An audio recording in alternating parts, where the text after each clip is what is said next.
com veus, les meves decisions són molt meditades, molt pensades, molt calculades, però després surten bé.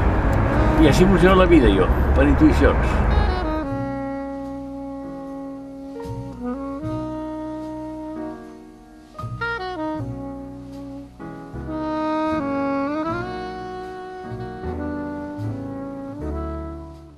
Quan vas néixer? Sí. Fa tant de temps, quasi no me'n recordo. Però devia ser l'any 1924, a Barcelona, a uns 100 metres, 150 metres del cor de la ciutat ibèrica, del Montaven, al cim del Montaven, el carrer Lledó número 5. Encara no m'ha posat la placa, Si m'havia posat la placa, o sigui que esperen. Moriré abans. Què? És al costat de la plaça de Sant Just i Pastor. I on vas? Em van batejar a la catedral. Molt bé. Perquè la meva família, els meus pares, batejaven sempre al pis de la catedral.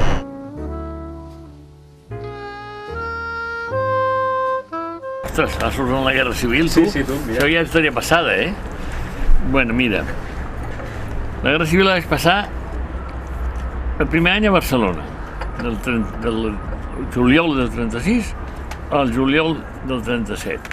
I aleshores, amb una família vam anar, una família amiga de la família, que era com si fos família nostra, vam anar el meu germà i jo a Llavaners per 15 dies, que es van allargar, perquè quan els pares van venir a buscar-nos, van dir, home, una setmana més. I després una setmana més doncs ja vam quedar fins al final de la guerra. Solament que els meus pares, amb els bombardejos del 38 a Barcelona, se'n van anar a viure a Tiana. Llavors van demanar que un de nosaltres, de tres, perquè el tercer germà també havia vingut ja a Llavaners, aleshores. Un dels tres anés a Tiana. Bueno, doncs molt bé. Vam anar el meu germà i des del Nadal del 38 fins al final de la Guerra Civil jo vaig estar a Tiana. Aquí el vaig parar. I vaig començar la guerra, tenia 12 anys i vaig acabar amb... bueno, que tenia 3 més, 15.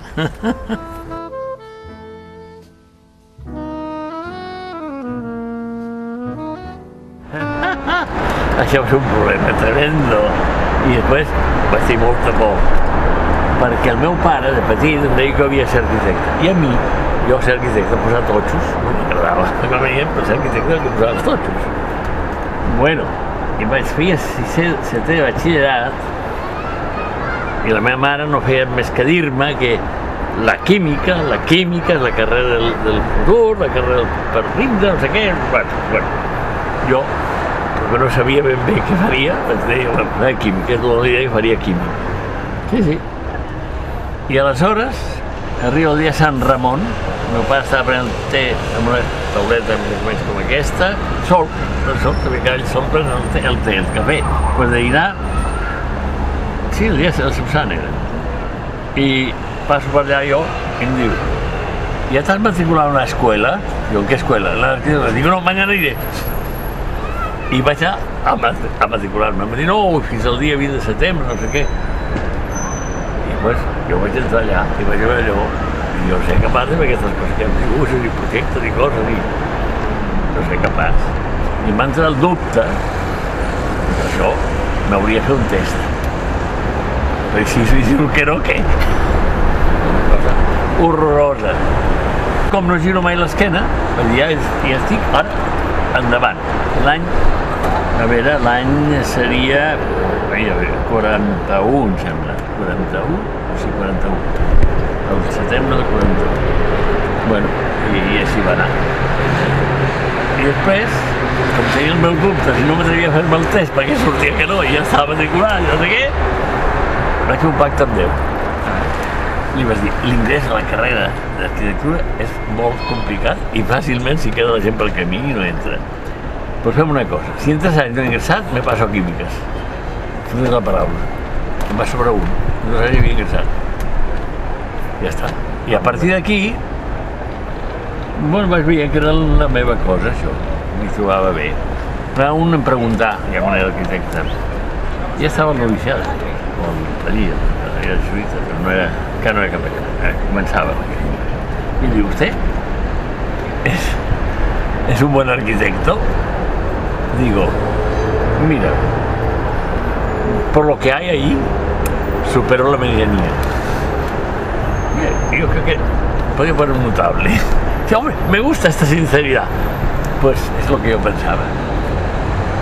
Y yo no sé si son buenos o malas críticas, pero hay cosas que a la gent les dia anat bé, és un miracle.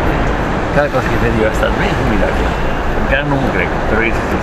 Mira, allí a Granollers hi ha una fàbrica de productes químics, crec que és la Puig, de productes químics, de perfumeria. I allí hi ha unes teules de 22 metres de llarg, enormes, prefabricades, són les teules que van així, llargues, recobertes que van així, i, bueno, resulta que la nau tenia 25 metres. Jo treballava amb el Jordi Bonet, i diu, escolta, calcula això, tu. Què? Jo ho vaig calcular. Ho vaig portar després a comprovar a l'escola d'arquitectura. Diu, això és molt complicat, però són 3 dimensions, ha d'anar a Madrid. Bueno, que vagi a Madrid. Ve de Madrid i em diu, no, està tot bé, tot bé. Bueno, hi ha una torsió en aquesta llosa, dic, i aquests ferros en diagonal per què hi estan? Ah, ja els he posat, perquè ja no cal res més. I ho vaig pensar, és com? Com ho vaig calcular? De manera molt científica. A veure, això està així. Quan entra en càrrega, com se mourà? Això així, això així, això així. I per imaginació del moviment de l'estructura, la vaig calcular, segons el moviment, els moments flectors, els sols tallats, el que fos. Un altre dels moments flectors dels nusos ja estava tot arreglat. I era complicat aquella estructura. Me la vaig inventar, el càlcul no el vaig fer. Anant un 850 de Barcelona a Sevilla, 5 tios. Jo allà, al professor del xòfer, amb una llibreta, fem un croquis. No, vaig calcular després, d'aquesta manera, molt científica. Mira, quan van començar el primer curs de carrera, matriculats oficialment, amb tots aprovat, el Jordi Bonet i jo. Déu-n'hi-do. Els altres van venir després, el gener, la convocatòria aquella de repesca, i després al juny havien fet l'escolaritat o el que sigui a condició de què? Bueno, hi van anar.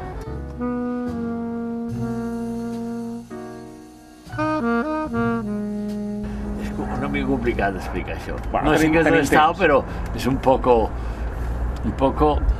com ho diem? No sé com dir. Íntim? No, bueno, íntim per escoltat, però això és el de menys, jo la meva intimitat és pública. O sigui que va passar el següent. Jo durant sempre, des que 6 anys, feia exercicis espirituals.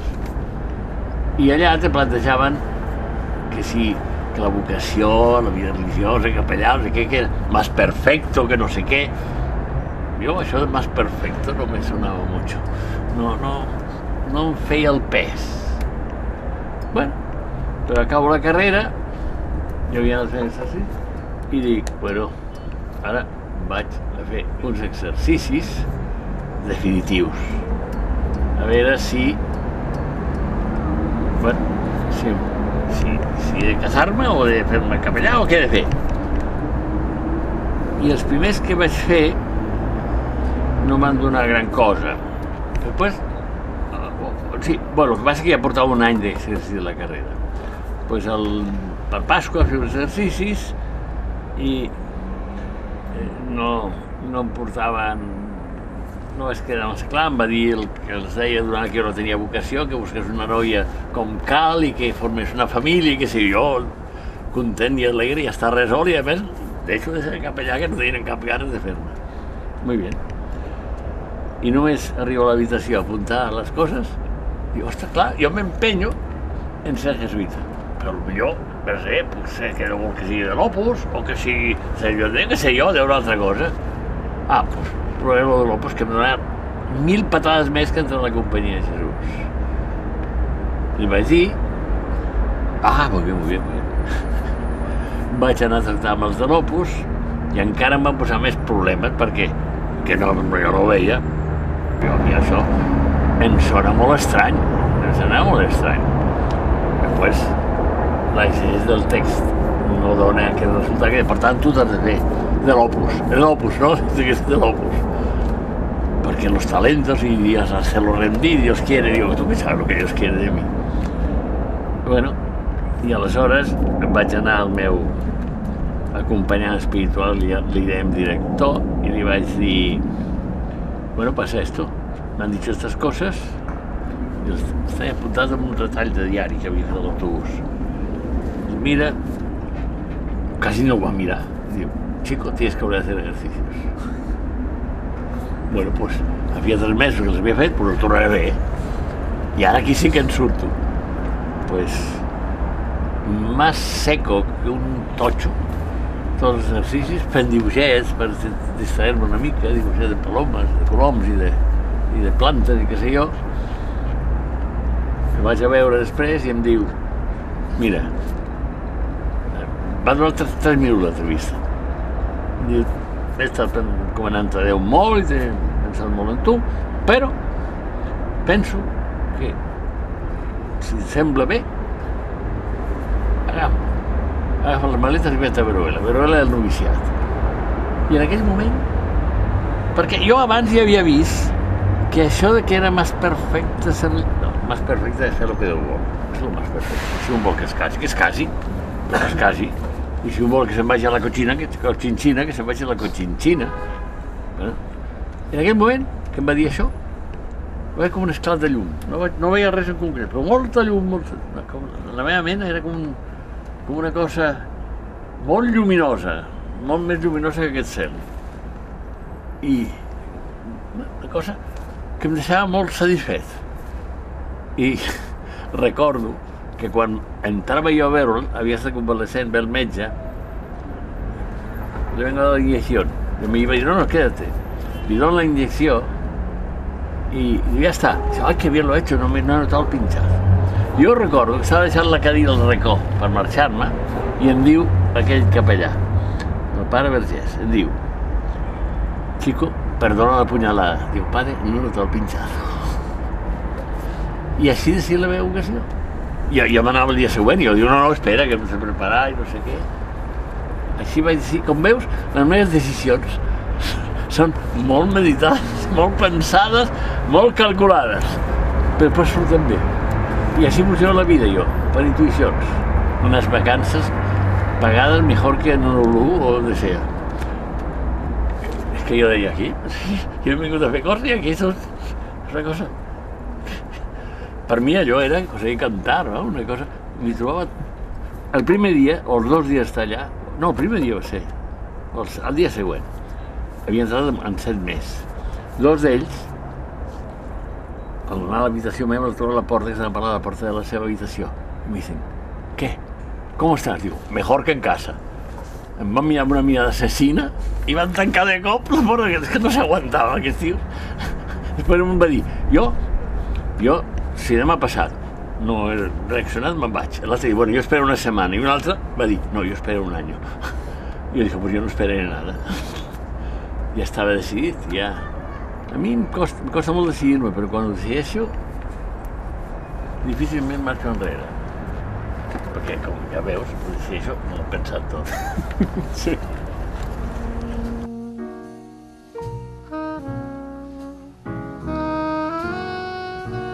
Pues als 3 anys de ser jesuïta, no, més, a veure, jo havia fet 3 anys, 5 anys de ser jesuïta.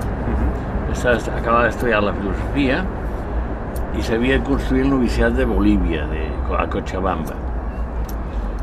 I clar, allí ho portava un capellà que somiava truites, hi havia unes coses tan fantasmagòriques que el provincial, un de l'Ajuntament d'allà, de la municipalitat de Cochabamba, li va dir, vagi con cuidado amb aquest padre, perquè pensa unes coses que en aquest país poden ser una catàstrofe, perquè havia de muntar una serradora a la selva, importar camions i màquines d'Alemanya, això era complicadíssim, y además que es un dineral, y si fracasa ustedes se van a la porra, Entonces el provincial tuvo la solución. Me conocía a mí i va escriure aquí que m'enviessin a mi com a arquitecte perquè era la manera de desplaçar l'altre. I vaig anar allà i vaig fer els planos, vaig tardar molt perquè jo no coneixia el país i sort que vaig tardar perquè em vaig donar compte que l'orientació, clar, ja ho podia haver pensat, però l'experiència és la mare de la ciència, que l'orientació no és la d'aquí. Aquí has d'orientar les cases cap al sud, o al sud-est. Allà és al revés, perquè estàs en els tròpics. A l'estiu el sol entra per una banda i l'hivern per l'altra. I a més molt vertical, però molesta el sol d'estiu. Jo estava en una habitació i jo deia, carai, que frío que tengo aquí. I allà no fa fred. I és que l'orientació havia de ser al revés. L'habitació que estava no era la que havia de construir, una que estava allà, a casa d'aquells. I el vaig descobrir. Brum, li vaig donar la volta al projecte. I quan vaig tornar no estava acabat a l'obra. Estava fent una ala i encara no estava coberta del tot. Ho van acabar. Jo, les fotos que he vist, sembla que no tan bé com havien acabat si hagués estat jo. Però, en canvi, des d'aquí vaig fer l'estudi i la resolució de la façana de l'església dels jesuïtes a Cochabamba, que és una església colonial, i les fotos que he vist no he tornat a anar mai. Les fotos que he vist és que van seguir bé el meu projecte. I crec que és la façana, jo crec que és la millor de Cochabamba, colonial. No diré de Bolívia, però de Cochabamba sí. Però jo no vaig decidir, jo no decidia. Des que estava de la companyia, dic, quina sort, ja no he decidit res, decideix un altre, jo tinc preocupacions de sobre. Em va dir anar-hi, vaig. Vaig amb la idea de que segurament em quedaria. La meva mare, que era molt intuitiva, em diu, clar, tens que te vas para 2 años, lo veía de provincial, 1 o 2 años, y después ya te quedarás. No, me seguro, però jo pensava, sí, seguro que me quedaria. Però allà van passar coses i tal, i el meu superior, el follon i les meves reaccions, ja em coneixes, es va espantar i va dir, aquest tio se queda aquí per la vocació, el qual no crec que hagi sigut així, però ell ho va dir. I va escriure a Espanya. Quan ja havien decidit que em quedés. No em van fer tornar. Jo torno. Jo ni vaig demanar anar, ni demanar de tornar, ni demanar mai. Un dia em va dir, però tu quan has demanat d'anar al Japó? I jo d'anar al Japó, jo vaig a la companyia, i el president em va dir, vostè ja sap que entrant a la companyia qualsevol dia ho poden destinar a la Quimbamba, a Alaska, al Patagònia, al Japó, en 24 hores. Diu, i què? I va dir, jo vaig decidir entrar a la companyia, venia exposat a tot, inclús a quedar-me a Barcelona tota la vida. Això li va fer molta gràcia a la província. I és el que és, jo soc jesuïta i estic bé allà on me posen. M'ha dit la gent, però estàs bé ara al clos? Dic, jo estic bé tot arreu. Fins i tot estic bé a Minyons, el qual no ho sé, s'ha de ser una mica curiós, no? Bueno, però era així. Ara està jo crec una mica millor. I l'Evo Morales, jo diria, sense canonitzar-lo, però jo diria que és el que, de moment, ha aconseguit una certa estabilitat a Bolívia.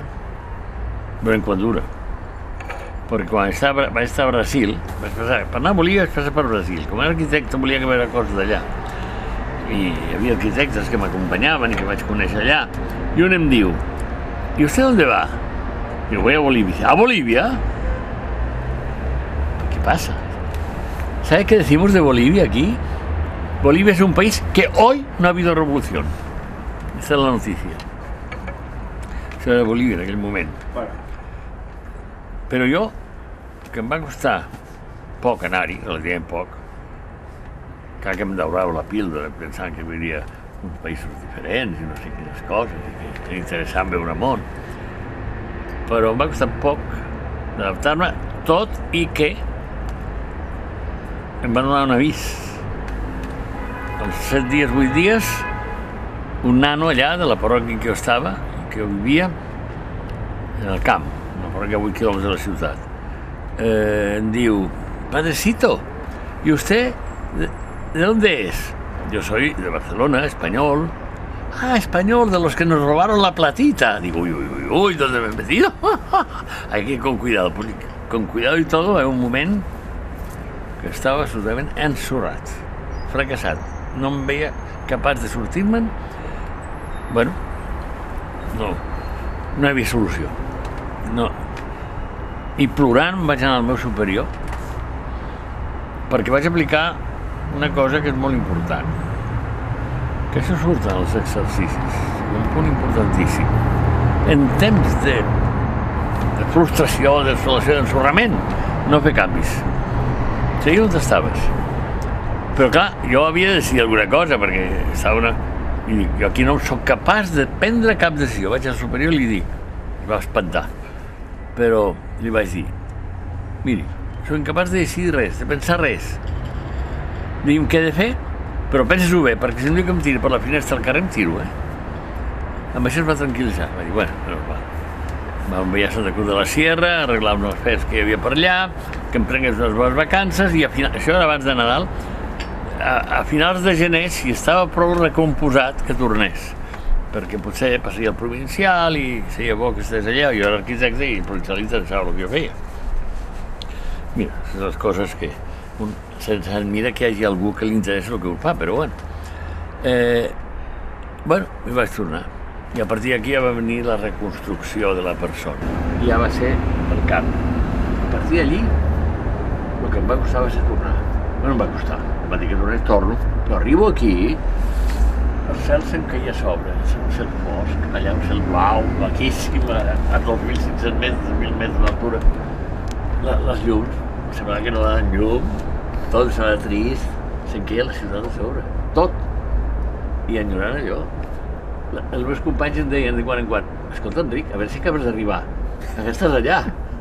Perquè vaig passar un any que estava allà. L'expedició que estava allà, jo anava al port a acomiadar-los perquè, bueno, m'hagués anat corrents, si m'ho hagués dit, no ho han dit, vaig quedar. Estava disposat a quedar visitor de Barcelona tota la vida, ja li vaig dir al provincial, o sigui que no. També em va dir una cosa el provincial, quan me n'anava, diu, vostè, a veure si arriba a provincial com jo. Dic, jo provincial? Com menys de general no em contento. També li fa molta gràcia. Per tant, ara, sí, no me pot dir que jo aspiro a ser general. Jo ho vaig dir a l'entrar i m'ho van admetre. El que passa que no tinguis por, que no hi ha cap perill.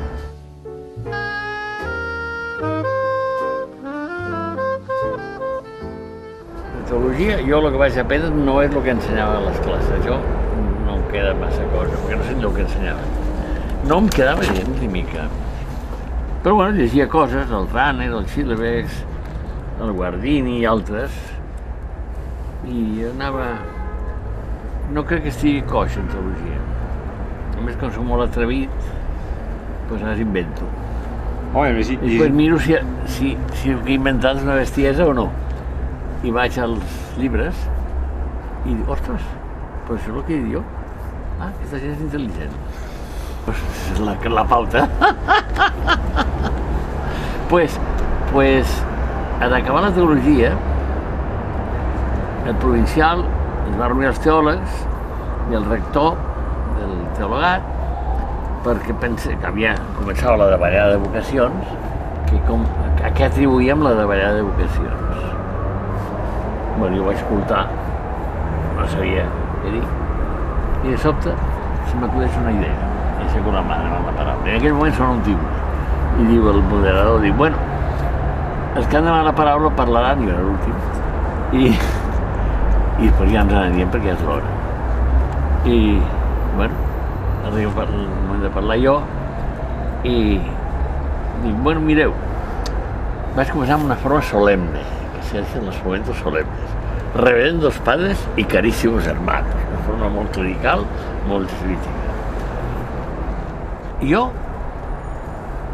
no em preocupa massa que hi hagi poques perquè no és el que em preocupa. A mi el que em preocupa és si ve un jove i em diu que vol ser jesuïta, què faig? Perquè jo no puc tallar la seva vocació. Jo no puc tampoc tallar el futur de la companyia. Però on te'l fico? Porque, reverendos padres y carísimos hermanos, yo creo en Dios a pesar de lo que me han enseñado en esta casa. Basta. Se quedó. Perquè veig com jo vaig viure la teologia. Déu-n'hi-do. La fe dona més que la teologia. Quan un se'n dona compte del que és la fe, que hi ha molta gent, no sé si vosaltres us doneu compte o no, però jo crec que molts no se'n donen compte, si no, no passaria el que passa amb mi. Però bueno.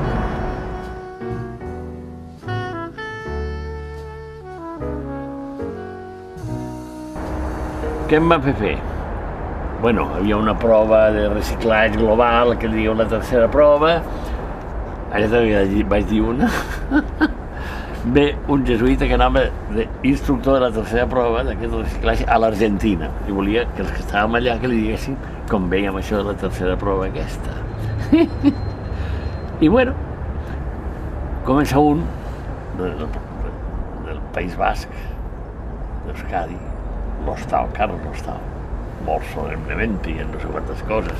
Li deien el rane espanyol perquè me'l vaig trobar fa poc en unes vacances allí per Guipúscoa, per aquí. Aquest, i després d'ell surt l'Espinal. I l'Espinal diu, no, surto jo. Y dic, bueno, usted nos pregunta por la tercera aprobación, que es el remate de toda la formación.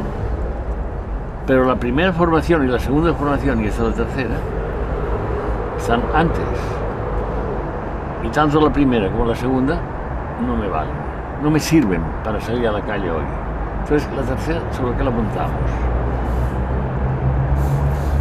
Y entonces sale el Espinal y dice, bueno, la primera y segunda formación, digo más, no es que no valgan, es que no son cristianas. Els d'aquí de Catalunya estaven contents. Els d'Aragó i València i tot això estaven també allí. A ver qué pasa aquí con otro espectáculo. Los vascos escandalizados. Y entonces yo rápidamente digo lo mismo que el padre Espinal. Em va dir un tècnic de la televisió espanyola a Catalunya, que estava entre els directius, diu, és el millor, el que entén més de televisió que tots nosaltres, que qualsevol altre. I el millor programador. I se'n va anar perquè feia una cosa que es deia qüestió urgente i se'n va anar perquè li van censurar unes coses que va dir i ell ja havia avisat, si me censureu me'n vaig. Li van censurar i el dia següent es presenta a les oficines. Aquí estaba y aquí me voy. Me voy, lo dejo. ¡Hombre, no! Les avisé. ¿Lo sabíais? Pues lo habéis hecho, pues ya está. A l'Espinal, com deien les coses així, se'l van carregar, ja ho saps tu. Sí. Bueno, de fet, a Bolívia. A Bolívia. Jo, com no sóc tan llest com ell, ni tan primera figura, a mi no se'm va carregar.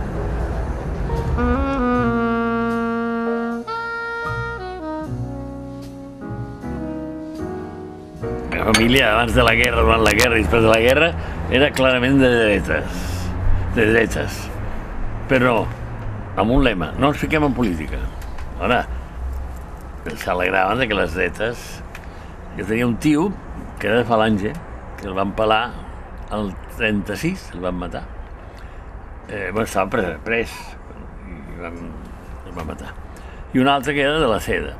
Aquest no, que va sortir, se va passar als nacionals, va fer la guerra amb els nacionals, amb els de Franco, de capità d'artilleria. I deia, jo ja tenia estudiat, m'agradaria ser a Barcelona l'angle de tir per tirar un pepino a la Generalitat i que volar-la. I no li van deixar fer. Jo no me lo dejaba hacer. Bueno, pues, esta era mi família. Jo era un nano, tu. Jo en aquell moment, clar, si els pares són a favor d'un determinat personal, jo també a favor d'aquest personal. I quan vaig acabar la guerra, estava convençut que el Franco era la salvació d'Espanya, claríssimament. I havia de fer alguna cosa, jo, perquè, clar, s'han estat matant la gent pels fronts i per això. Jo no havia fet res, doncs he de fer una cosa per la pàtria. I em vaig apuntar a Falange, a l'Organizació Juvenil, a l'Organizació Juvenil de Falange, que era el Front de Joventudes. I fa 3 o 4 anys vaig estar allà. Fins que em vaig desenganyar i vaig dir, això no és lo que parecía. Però continuava sent franquista 100%. No és que ho pregonés, però, vamos, fins que vaig anar a Amèrica. I a Amèrica també. I encara em vaig confirmar més, perquè allò havia un follon de la democràcia que tenim ara. Allò, no hi ha comparació, allò era un desgavell, allí un salti, un campi que pugui i valia todo. I això no és democràcia. Talment franquista, clar, després de veure-lo d'allà, a les obligacions Franco. I què va passar? Bueno, faig la carrera. No, abans de fer la carrera. No, la carrera ja l'havia fet, és veritat, ja l'havia fet, que vaig entrar en la carrera feta. No, però començo els estudis de teologia, però abans dels estudis de teologia, bueno, aquí comença, hi ha una cosa important. Arribo a Amèrica i m'encarreguen de fer una església a Raimat, al noviciat, col·legi noviciat que teníem allà. I, bueno, doncs anem a fer l'església aquella. En la qual la teologia que ja havia començat la interrompeixo als 20 dies, exactament. I me'n vaig cap allà. Però clar, volia una església moderna, els jesuïtes, cosa raríssima en aquell moment, però volia una església moderna. Dic, jo, església moderna, si no conec esglésies modernes. I em vaig anar a veure el FISAC, i em va dir, home, però esglésies modernes, pues, hauries de passar per Alemanya i Suïssa i veure lo de Ronchamp a França. I al Japó tens coses estupendes. Dic, no, al Japó no hi aniré. A Alemanya, a França, això és possible que sí. I li vaig dir a l'administrador dels jesuïtes meu, de la província. I jo, home, molt bé.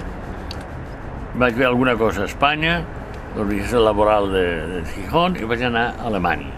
A veure, vaig recórrer tota la conca del Rin, fins a Múnich, i els jesuïtes alemanys em preguntaven ¿qué pasa? ¿Cómo va lo del Franco? Yo, claro, defensaba molt. ¿No? Encara ustedes se confían en Franco. Digo, sí, claro. Però clar, aquelles preguntes eren gent, bona gent, em vam tractar meravellosament, a mi el que m'acompanyava, i ho deia en un ton una mica provocatiu, però de bon rotllo, vamos. I això em va fer pensar una mica. Digo, si aquí aquests senyors, que no són tontos, pensen d'aquesta manera, ¿qué pasa con todo esto? Pues que tú vas viendo cosas. En teología los jueves salíamos por ahí a hacer algo, y yo me encontré que había de ir a una academia de bachillerato en que había estudiantes jóvenes, claro. Y aquí empieza una historia muy interesante. Yo desde entonces he estado siempre entre jóvenes. Bueno, pues estos, claro, preguntaban cosas, decían cosas absolutamente tibias, diríamos, no de cosas de política y todo esto. Pero tú hablas con ellos y te vas dando cuenta de que hay ahí una manera de ver las cosas que no es la que tú esperabas que hubiera y querrías que hubiera. Pero claro, dices, bueno, yo siempre he dicho que cuando uno te encuentras que piensa diferente de ti, no empieces a refutarlo y a buscar razones a favor tuyo, no. ¿Por qué dice esto? ¿Por qué piensa esto? ¿Por qué hace esto? Y entonces aprendes. Bueno, estos chicos se van a la universidad, yo acabo la teología y sigo con un grupo de ellos, un grupo de revisión de vida. En la universidad había unos follones tremendos y yo me iba enterando de estos follones por ellos, por otros estudiantes que yo conocía y por algún jesuita que estaba metido en los líos esos. Y aquí empieza todo un proceso, continúa un proceso que se había iniciado en Alemania, digamos, para decir algo. Y bueno, entonces digo, no, las cosas hay que hacerlas bien hechas y no de una manera ideológica. No lo dije así, pero no, las inercias ideológicas, no lo dije así. El pensamiento mío era este, pero no estaba formulado de esta manera. Sean no valen. Aquí a la realidad de las cosas y examinarlas.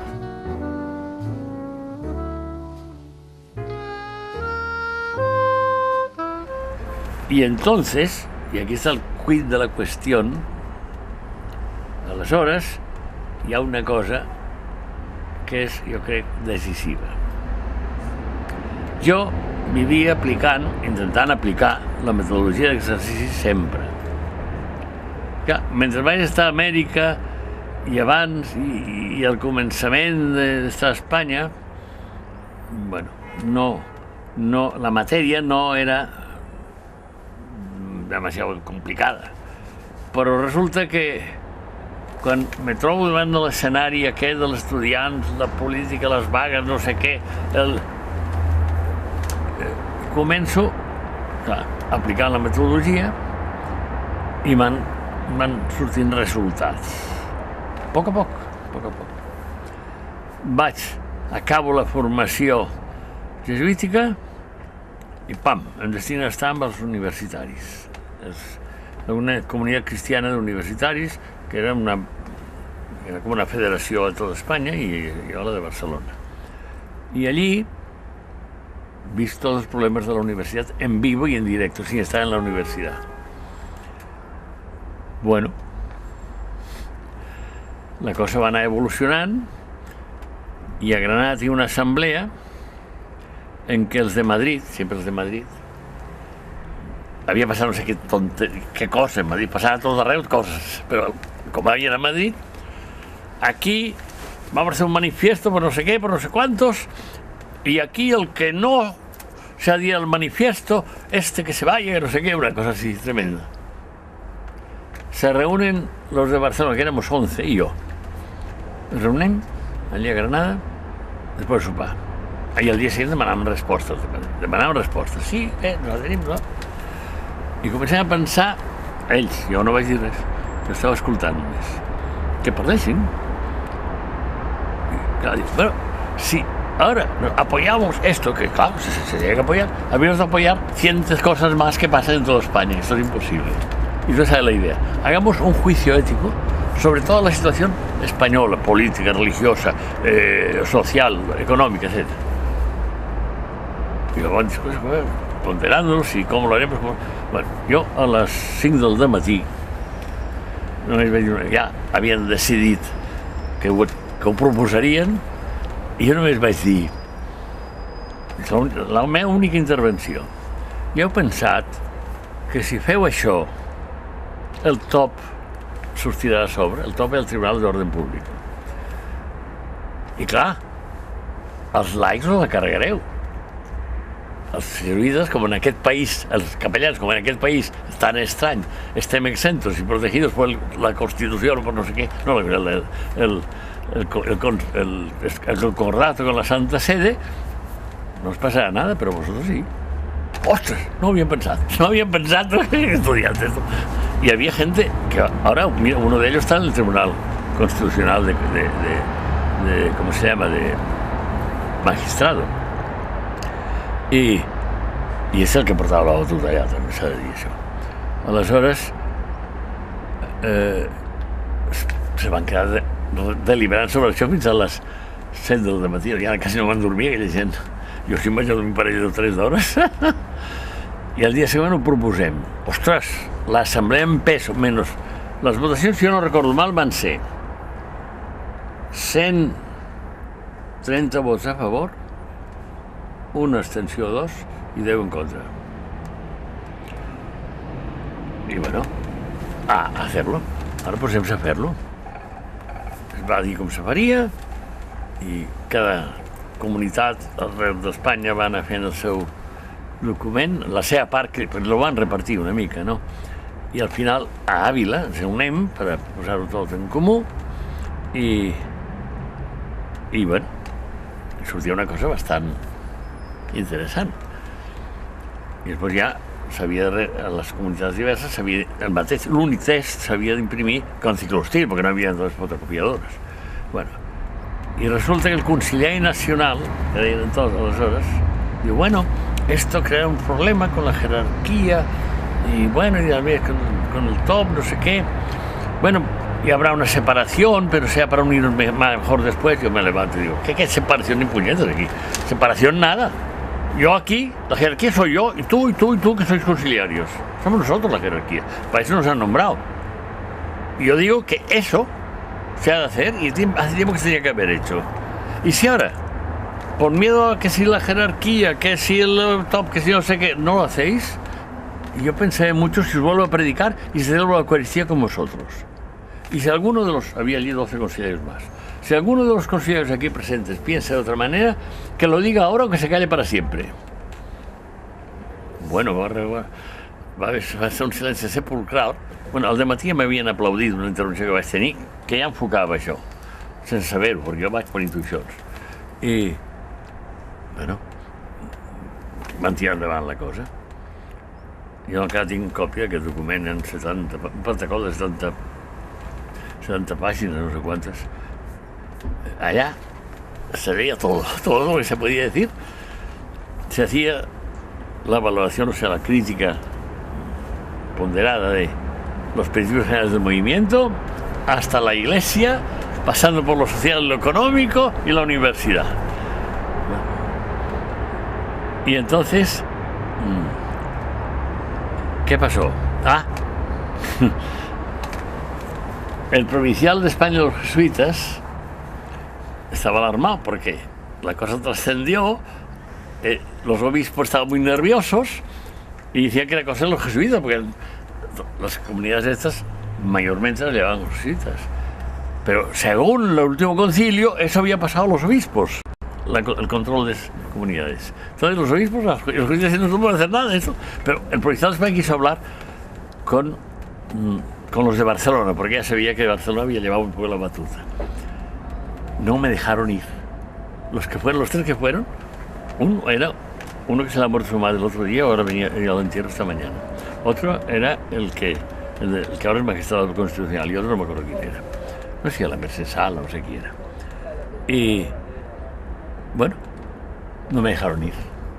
Me tenían miedo de que metía la pata. Porque claro, como digo las cosas como las pienso, esto a veces no es políticamente incorrecto.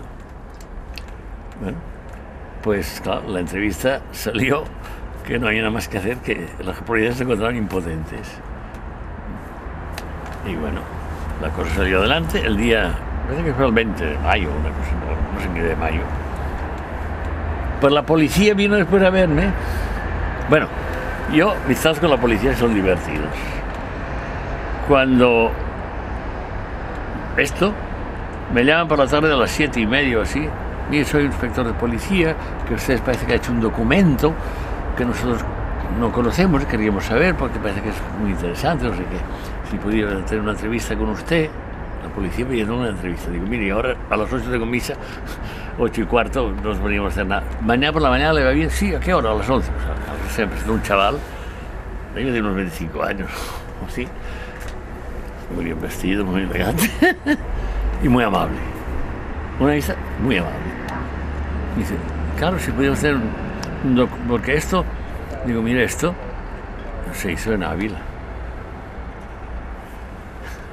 Cuando la policía de Ávila se enteró que allí se había hecho el documento y se había enterado, montó en cole, pero se hizo en Ávila, allá se aprobó y se redactó, y dice, pero claro,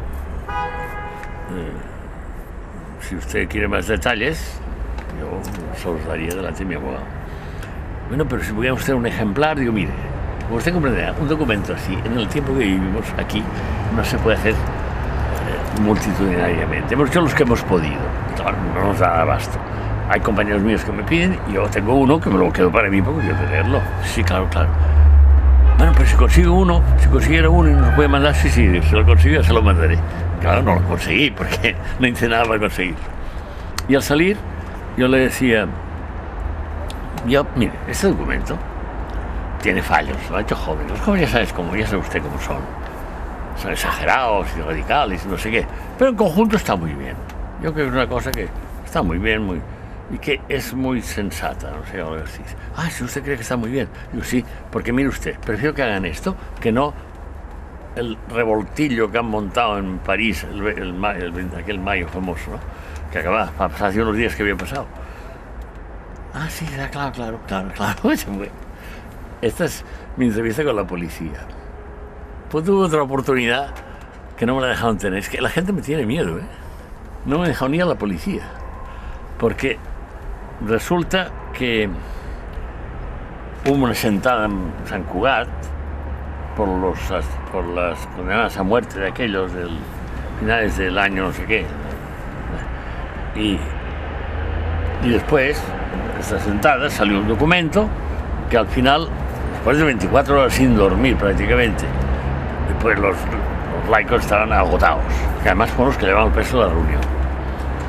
Y entonces 3 jesuitas, el padre Salvat, el padre Molo, el Molo que le llamaban, Udina, José Manuel Udina, llamamos Molo, y yo, hicimos la redacción final. Y efectivamente se imprime en Ciclostil, y para distribuirlo, los muy benditos de esos laicos estudiantes, con 3 bolsas así abultadísimas por la calle Fontanella, ¿no? Y la policía los vio y los gripó. Los coge y le coge todos los documentos. ¿Y esto quién lo ha hecho? Pues unos padres jesuitas, el padre Comas, el padre tal, Yo estaba entre tanto en Valladolid en una asamblea de las comunidades de vida cristiana. Y llego a casa a las 11 de la noche, me encuentro en la comunidad allí en la calle Lanzá, que me miran, dice, hola, ¿qué tal? ¿Cómo estáis? Se mira y dice, este no sabe nada. Yo, ¿qué pasa? Que la policía está buscando, porque han cogido al tal... Me está buscando la policía, ahora voy, yo me iba a la policía en aquel momento, que me buscan yo. Me van a oír también que esa gente quiere decir alguna cosa, ¿no? Pero no vais, que el abogado ha dicho que no vayas, que no sé qué. No me dejaron ir. Y voy al abogado al día siguiente y me dice, mira, lo que vas a hacer es desaparecer unos días porque esta gente, el obispo no ha dejado que os interroguen ni nada, pero ya sabemos que tienen sus cosas, pues te vas. Total, me pasé 10 días en la Molina esquiando con el Jordi Bonet. Estupendo. O sea, que mis contactos con la policía en tiempos de Franco fueron extraordinariamente productivos y además elegantes.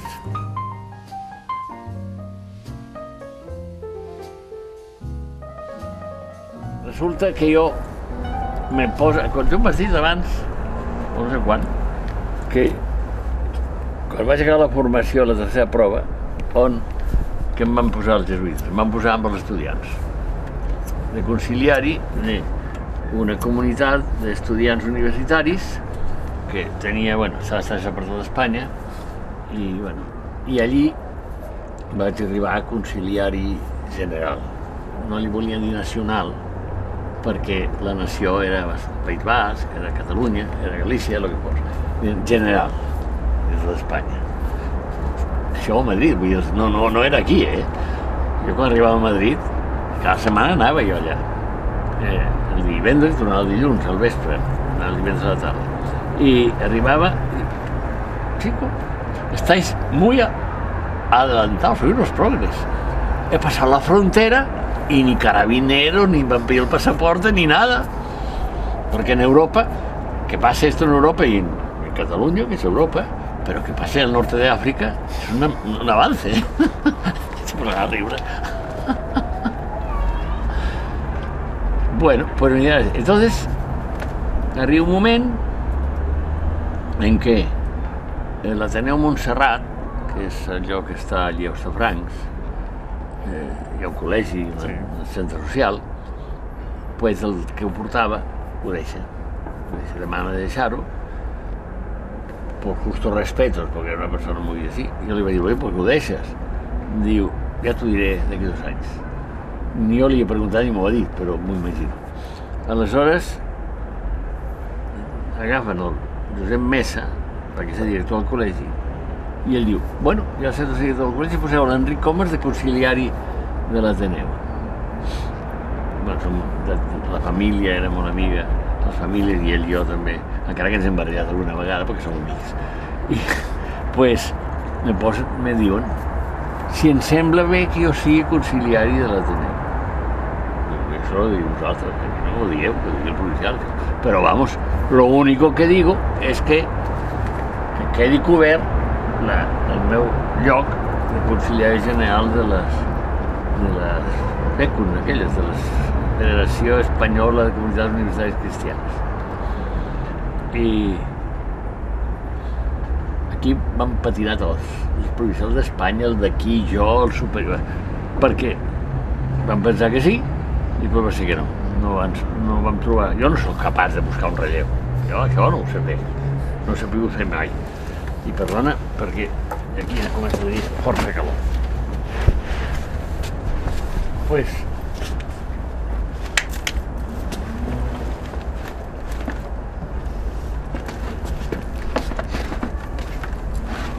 No vam trobar relleu i allò va quedar que de fet s'ha anat recuperant una mica, però jo crec que es van perdre per almenys 10 anys. Jo estava en una situació que jo començava, després de quan es portava allà, començava a trobar-li el punt i per on s'havia d'anar. Bueno, aleshores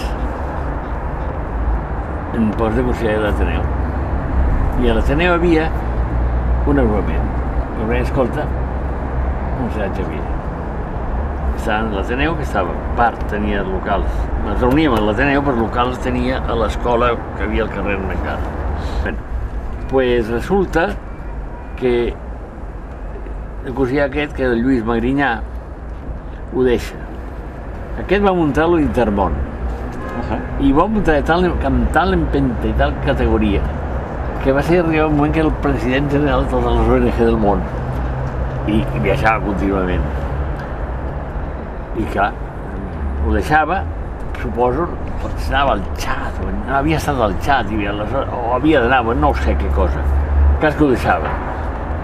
I bueno, provisionalment ja ho agafaré jo, que trobem un conciliari.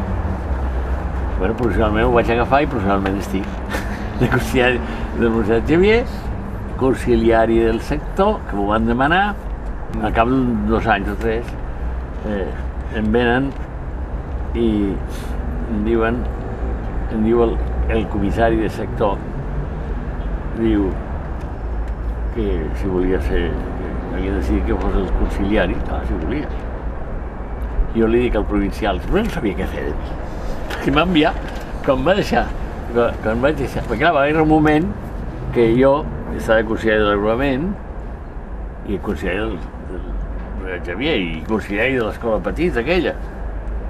I el Quico Riera va dir, no, com va ser? Sí, jo vaig dir, bueno, jo tinc arquitecte, conciliari d'això, conciliari d'això, són masses coses, haurien de fer aquí en què em quedo, una cosa ben feta no em va... I diu el Quico Riera, no, si fas tot molt bé, perquè l'altre dia la primera comunió que vas donar, estupendo, i que un arquitecte sigui conciliari dels nanos, està molt bé i no sé què. Dic, mira, l'Enric Comas ja ho sap tothom, que fa tot molt bé, però si ho ha de fer tot, ho farà tot malament. I el va dir, pensa tu a veure què fas. Perquè no sabia què fer de mi. I em va destinar a una cosa que estava aquí corrient i jo no sé, no tinc lloc per tu perquè estàs al cobert, no sé què.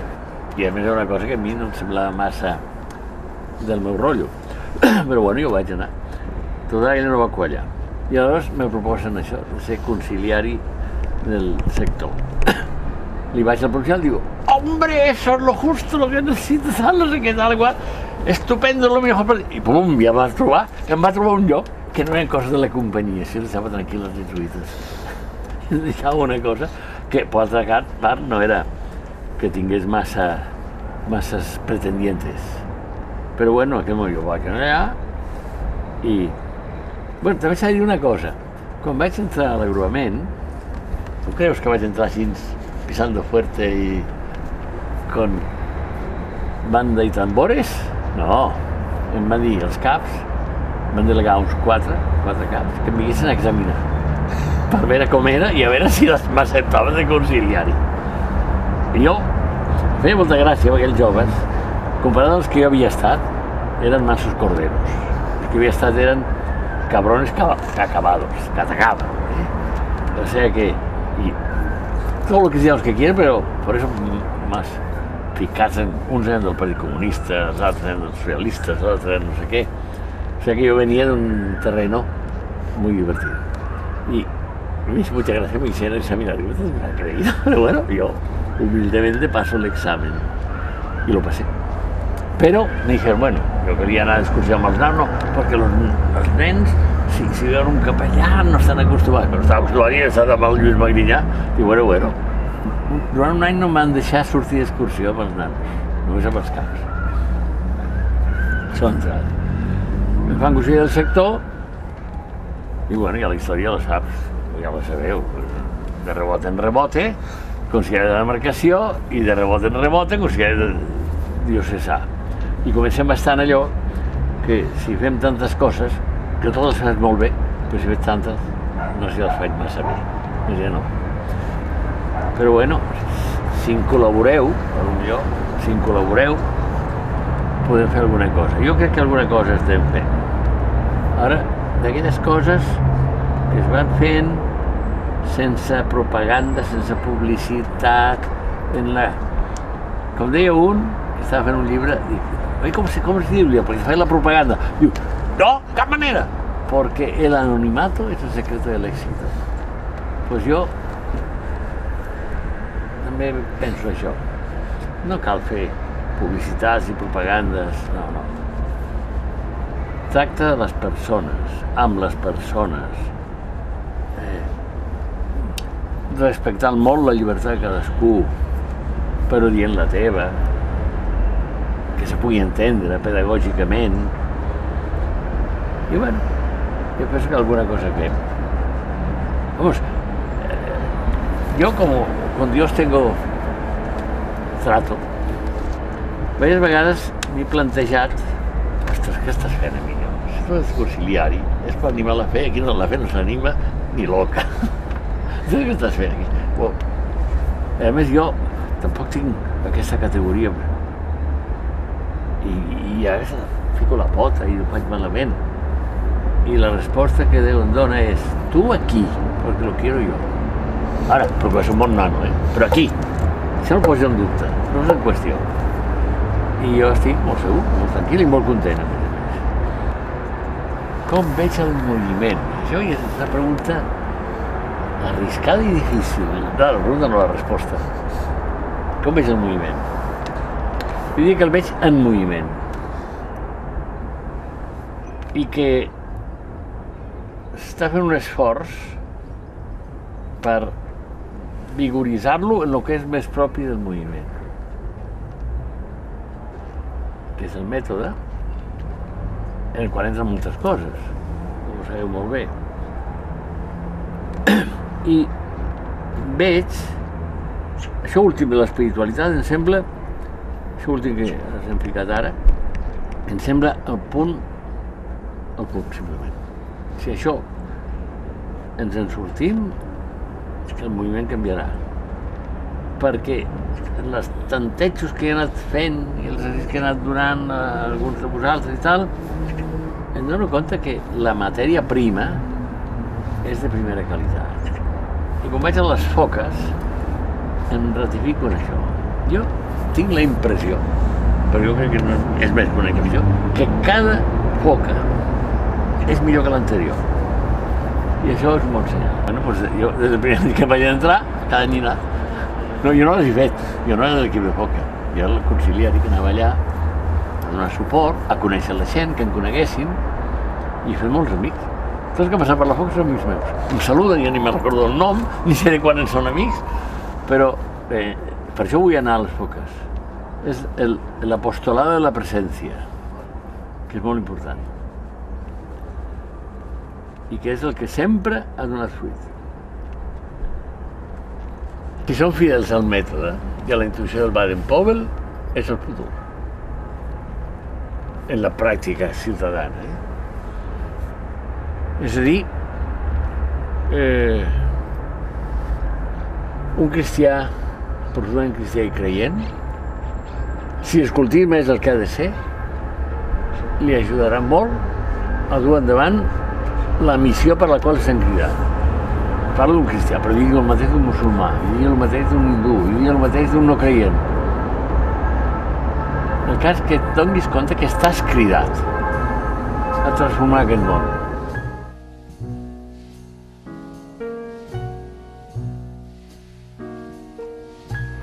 Què ha de fer una persona per viure? Què ha de fer? Ja ho sap, tothom ho sap, això. Però igual. Què has de fer? Una persona compromesa, què ha de fer? Doncs aquest compromís portar-ho endavant. I ser fidel, cosa que és un valor que avui es porta molt poc. Perquè si vols ser fidel al que sigui, hi haurà dificultats. I si per les dificultats deixes, aquest camí, doncs no fas res a la vida que valgui la pena. I això els escoltes haurien d'aprendre-ho molt ben après. i no se'ns cremarien els que se'ns cremen, no vull dir si molt comuns. Jo crec que falta fidelitat. No estic persones concretes, hi ha persones concretes que sí que ho són, però fidelitat vol dir que si agafes un compromís, que has dit que faràs això ho fas. I això em dona la impressió que hi ha gent que no, entre nosaltres, que ja que sí, que no sé què és, perquè tira endavant i va que xuta, però va que xuta. Xutaria millor si tots ho fessin. Però hi ha entre els caps, sobretot els caps d'unitat, jo diria que falta aprofundir aquest valor. Bueno, també falta discerniment i s'equivoquen a vegades i per això estem els que estem per ensenyar-los i no ens hem de posar nerviosos perquè s'equivoquin. Tots ens hem equivocat. I a més, equivocar-se no sigui la paraula, sinó que ens hem enganyat, que no és el mateix. Bueno, jo sé contar el meu franquisme, em vaig enganyar i tampoc exactament que em vaig enganyar. El que jo pensava estava bé. El que passa que la realitat del franquisme no coincidia amb el meu pensament. I aquest pensament jo veia que se podia encarnar aquí i després vaig veure que no. Però ara sí que veig on se pot encarnar de debò. On me retrobo a mi mateix i em reconec. I això és l'Evangeli. Aquí sí. Aquí ja poden dir el que vulguin i no arguments que vulguin. Dic, bueno, comprenc que penseu així i no us blasmaré per això, però no saber de la missa a la meitat. Hi ha aquí la missa que volia alguna més que missa.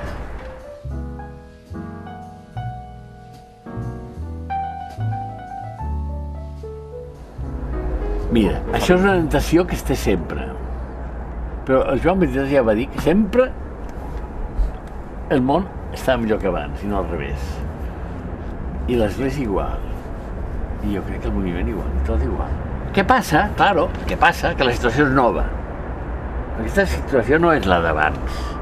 Clar, ara pensem la d'abans, que la teníem a la pomada, i bueno, però la situació d'abans tenia uns límits i unes fronteres que feien que no fos del tot com havia de ser. Encara que potser era el que havia de ser en aquell moment. Però, clar, aleshores, salten les fronteres, salten els límits, terreny nou, en descoberta, i ens hem d'anar situant. Hi ha una resistència a aquesta resituació. Hi ha una resistència en la societat civil.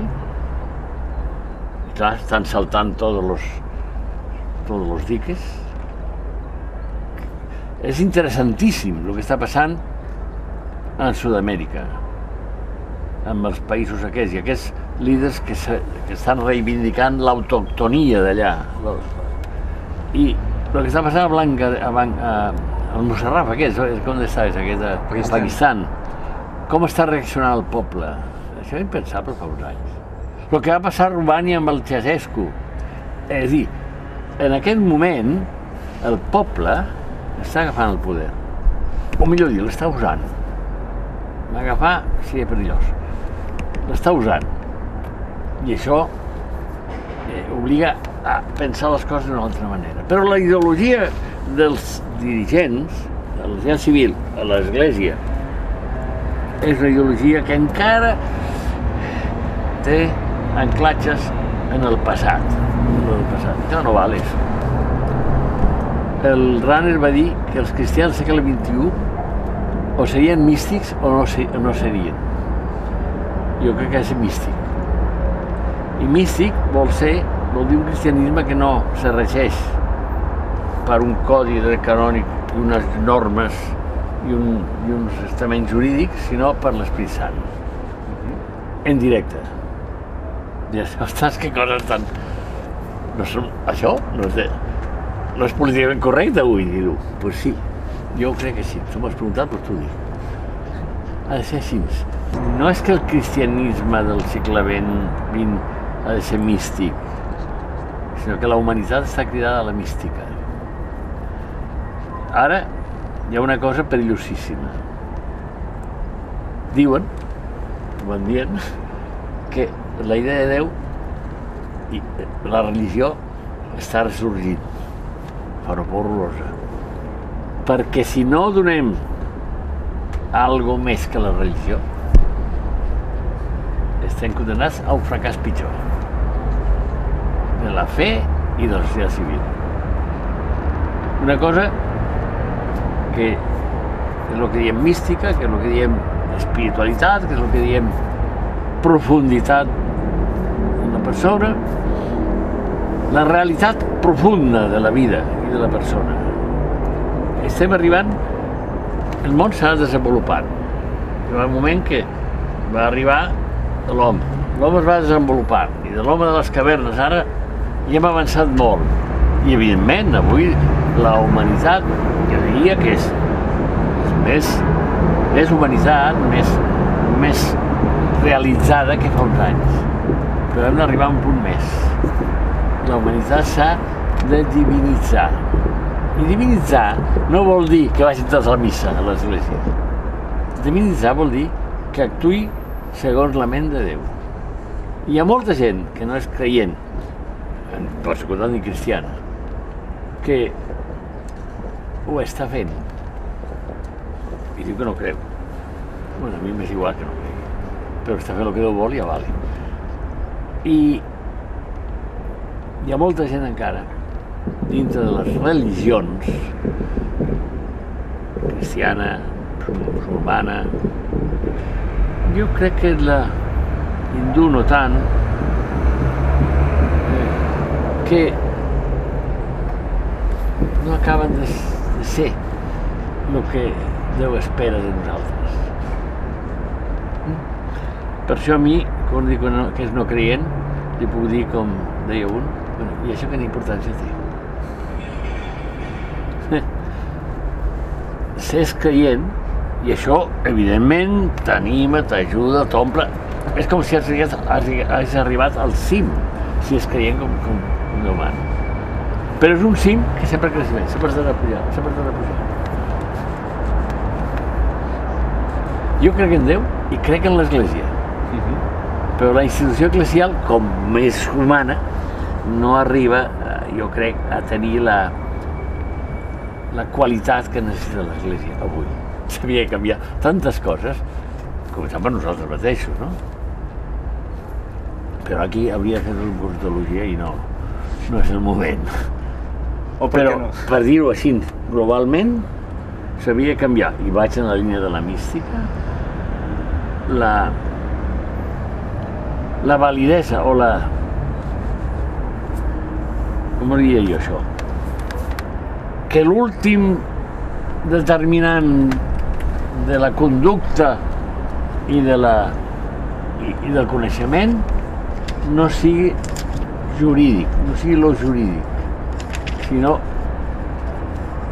el discerniment espiritual. Que lo jurídic serà necessari, que l'Església haurà de tenir una estructura jurídica també, però si no té el discerniment espiritual, jo crec que això no és independent en l'Església global, hi ha gent que sí que el té, i algun bisbe també el té, però jo, i alguns capellans, i alguns cristians, laics, però no és una cosa que, si mires l'Església, la institució eclesial es vegi en primer pla. Jo diria això. El canvi, a partir d'aquí vull dir tots els altres canvis. Un canvi, per exemple, que a mi em sembla que s'hauria de fer és... S'ha avançat. Abans no hi havia conferències episcopals, ara sí. Sembla molt bé. Però per què estan els cardenals? Què fan els cardenals? Els cardenals, no sé, és una institució que s'hauria d'abolir. Que s'ha d'elegir un nou bisbe a Roma, el primat de l'Església. Pues molt bé, que les conferències episcopals envien un delegat de cada país a Roma, en compte que se'n reuneixen els cardenals, molts dels quals no tenen cura pastoral, institucional. Però bueno, jo aquestes coses no em preocupen massa, les coses concretes de canviar. El que em preocupa és que sapiguem discernir espiritualment el bé del mal, la veritat de l'error, i sapiguem ensenyar a la gent a discernir-ho. Això és el que em preocupa. Coi? Que ens estimem com a germans. I per tant, que ens decidim a actuar sobre les estructures sociopolítico-econòmiques. En la mida que puguem, però per aquí s'ha d'anar. Això estava molt clar en temps del Franco. Però ara la joventut s'ha oblidat d'això. I l'Església també. Mira, jo faig el que puc. Si mires el que faig jo, potser t'aclariràs més que jo t'ho digui, perquè no hi ha fórmules, no hi ha receptes.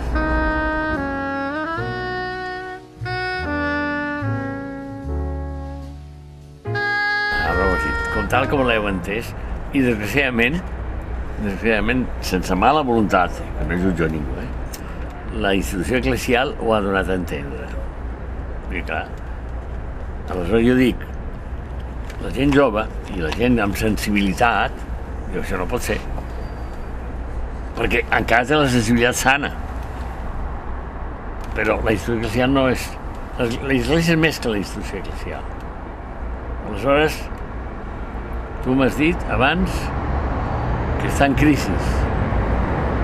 Bueno, i ara diré una cosa pitjor. Si una institució no està permanentment en crisi, dels dies comptats.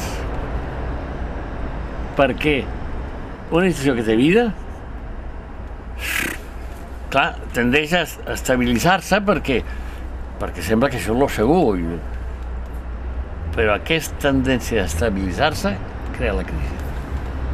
Crea la crisi perquè es veu que aquesta estabilització no s'aguanta.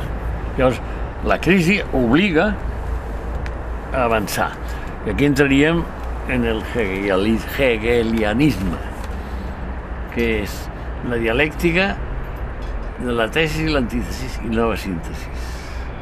Aquí Hegel va tenir una intuïció magnífica, que el Marx la recull i l'aplica a la història. I que en l'Evangeli està clara. I és que en el moment que jo arribo a una conclusió, i que això ha d'anar així, immediatament sorgeix una antítesi per part d'altres, o d'ell mateix, que fa veure que no, que s'hi oposa. I aquesta antítesi obliga a revisar la síntesi i crear una nova idea, una nova síntesi superior que recull les dues coses. El bo de les dues coses. Però aquesta síntesi crea una nova antítesi, etc. I jo això ho vaig viure perfectament com lo del franquisme i tot lo de més. Jo tenia una sola idea. Jo volia la veritat i la bondat, el bo, el just. I arribava a una síntesi. Això, Franco. Franco no. Aleshores, bueno, la democràcia. Ja dic, la democràcia no. Més, la democràcia s'ha de fer d'una altra manera. Bueno, ja veurem. L'Església, igual. Trento. Oh, un moment esplendorós. Que un temps veu que no. Però un temps que va ser bastant llarg, Perquè ve el Concili Vaticà II. Vaticà I. No se'n surt perquè a més hi ha la guerra i s'interrompeix. I ve el Vaticà II i és una nova no pas que relativitza coses del Trento. Entre parèntesis, hi ha molta gent que no s'ha de compte d'això. Bueno, però és que ara ja se necessita el Vaticà III, o el que sigui. Si es fa a Moscou, el Moscou I. Dic jo per dir una cosa. Dic, si un no està en crisi, és que està mort, o s'està morint. Déu me'n guard de tenir com a model la religió musulmana, ni qualsevol religió. Déu me'n guard. Una comunitat cristiana, el que se pot dir és que com un infant que va creixent. I que, per tant, no el pot aturar en el seu creixement. I, per tant, hi ha aquesta crisi de creixement, sempre. O sigui que, no... El que jo vull, diria, no hi ha una comunitat cristiana, sinó que el conjunt de les persones tinguin el deler de buscar,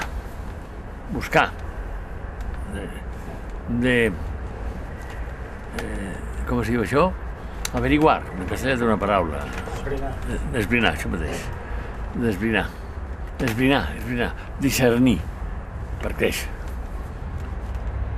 I posar en qüestió, per tant, moltes coses. Tot s'ha de posar en qüestió, present, no per negar-lo i anar en contra, sinó per superar-lo. Es pot llegir almenys el segle XXI com es podia llegir el segle II. I al segle XXVII també es podrà llegir, si és que arribem al segle XXVII. Un dia un em va dir, fa anys, em va dir, Enric, que no era creient, molt bona persona, molt amic meu, em diu, Enric, l'església està acabada, d'aquesta no se'n surt. Dic, mira, d'aquí 30 anys, digue'm, si pots. Digue'm, d'aquí 30 anys. L'església no està acabada. Potser està començant. Sempre és un començament, la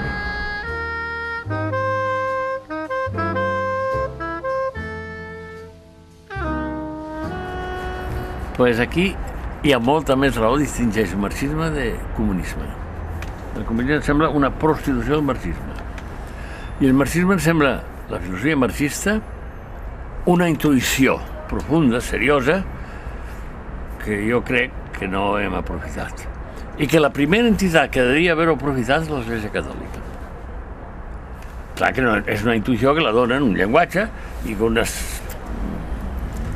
projectives que poden ser discutibles i algunes em semblen poc interessants, però el fons de la intuïció vale. I concretament, quan tracta l'alienació religiosa, ostres tu, si els cristians haguéssim recollit el que ell diu, no passaria que l'Església està ara de capa caiguda i con tan mala premsa. Bueno, claro, porque claro, la institució eclesial se pone en guardia. Bueno, se pone en guardia. Assassinen el Òscar Romero i no va anar cap representant del Vaticà allà. Algun bisbe va anar per motu propio.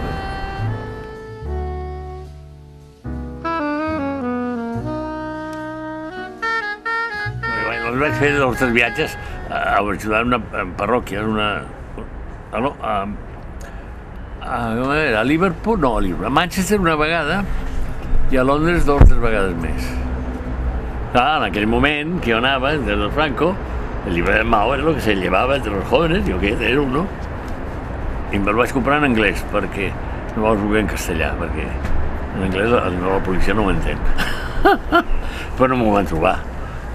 Allà vaig trobar unes coses de la URSS, unes propagandes de la URSS, que els tenien a la maleta ficant-les. No me'l van trobar.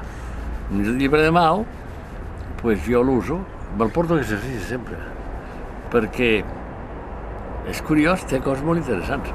Diuen que la seva vida no lligava massa amb el que diuen el llibre. Bueno, diuen, però és igual. El que escrito està, i en aquest llibre hi ha coses que són interessants i que demostren que l'Evangeli no és una cosa afegida a la vida i a la història i a la humanitat, sinó que arriba al fons de lo que és la persona humana. I per tant, el Mao, que no era tonto, ja ho veia. Un dia, fent exercicis, pues, em veia i em diu, escolta, jo m'havia muntat, hi ha la meva manera de fer, i actuar, però me surto ara amb lo de la humilitat i la pobresa i no sé què, i el sacrifici, no sé què, i m'has de muntar tot. I jo, llavors no hi ha exageració. Dic, bueno, mira, no és exageració, mira el que diu el Mao. I vaig dir uns paràgrafs del Mao Zedong, que parla de la humilitat, del sacrifici, dels despendres de les coses, i fins i tot de la mort. De la mort diu, se pot morir de moltes maneres, però hi ha unes maneres de morir que no tenen més pes que el d'una ploma. I en canvi hi ha altres maneres de morir que tenen el pes del mont Tai, del mont Tai. Aquesta és l'amor digne, i la que dignifica l'home, no sé què diu. És interessant, això.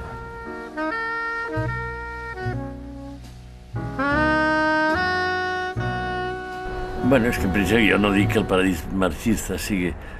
Potser és una intuïció de que hi ha una cosa millor i que s'hi pot arribar, però no... El paradís cristià o el cel que diem, no sé el que és. L'únic que podem dir és que és millor que el millor de lo millor que pot haver aquí a la Terra, sense ser igual a res del que hi ha aquí a la Terra. No se pot dir res més. Dir més seria tancar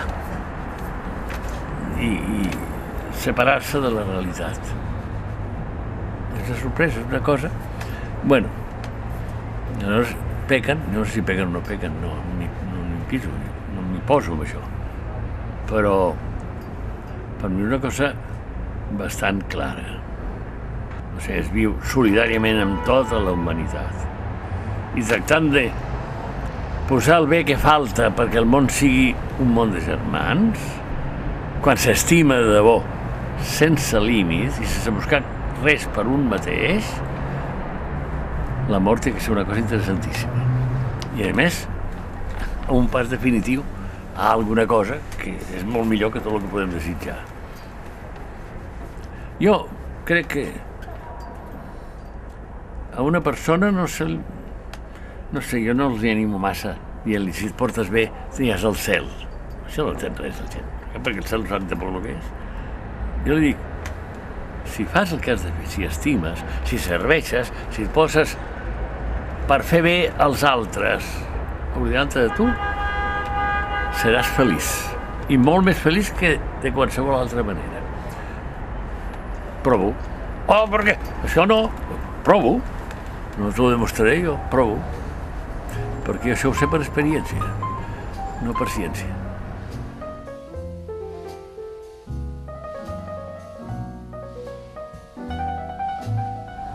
Estimar. I si estimes, sabràs la pregunta que m'has fet, que la gent no és dolenta. Com diu el Camus, Albert Camus en La peste, el problema no és que sigui dolenta o no, és que no ho és més bona que dolenta. El problema és que són ignorants. I la ignorància fa tant d'estats com la mala voluntat. Pues, què s'ha de fer, Il·luminar la veritat, ajudar la gent a descobrir la veritat, donem el discerniment, ensenyar el discerniment. Que és una feina difícil, que hi troba resistència, la gent, en el fons, passa una cosa començant per les persones mateixes.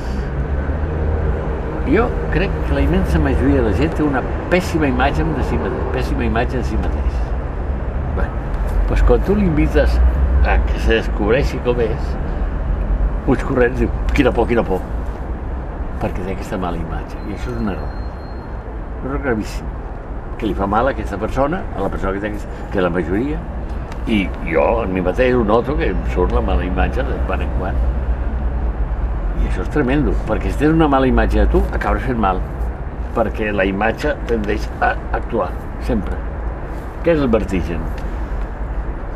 No és res més que el tio que està a la vora del precipici, se li queda obsessivament a la ment la idea de caure, que pot caure, i aquesta idea actua i se tira. No és més que això, és una cosa psicològica. Si tu tens una mala imatge de tu, faràs coses dolentes, que faran mal.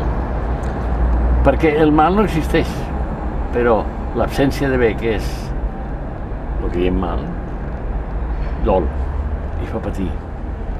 Perquè els humans necessitem un nivell de bonesa física i moral sense la qual patim. Com necessitem un nivell de temperatura, el fred no existeix. És menys calor o més calor. Necessitem un nivell de temperatura que si no morim, doncs també passa en la vida moral i la vida física. Respecte a la bonesa, a les boneses físiques i a la bonesa moral. I per tant, jo no intento bé. crec que la gent ho va entenent, però té por, té molta por la gent. Que tingui la valentia d'introspeccionar, de conèixer i per això de comunicar-se. De comunicar-se, no amb una màscara pel carrer, sinó comunicar-se tal qual és. Aquí s'ha necessita una prudència, perquè segons aquí que comuniques tal qual ets, ho usarà en contra teva, perquè així és la gent. Projecte sobre els altres el mal que té dintre, en compte de corregir-lo. Però sí pots trobar gent amb la qual te pots comunicar. Ser un bon comunicador ajuda la gent també a comunicar-se, i això ajudarà que la gent vagi trobant la seva part bona, que és la que té, i els forats de malesa que té es n'hi ha tapat.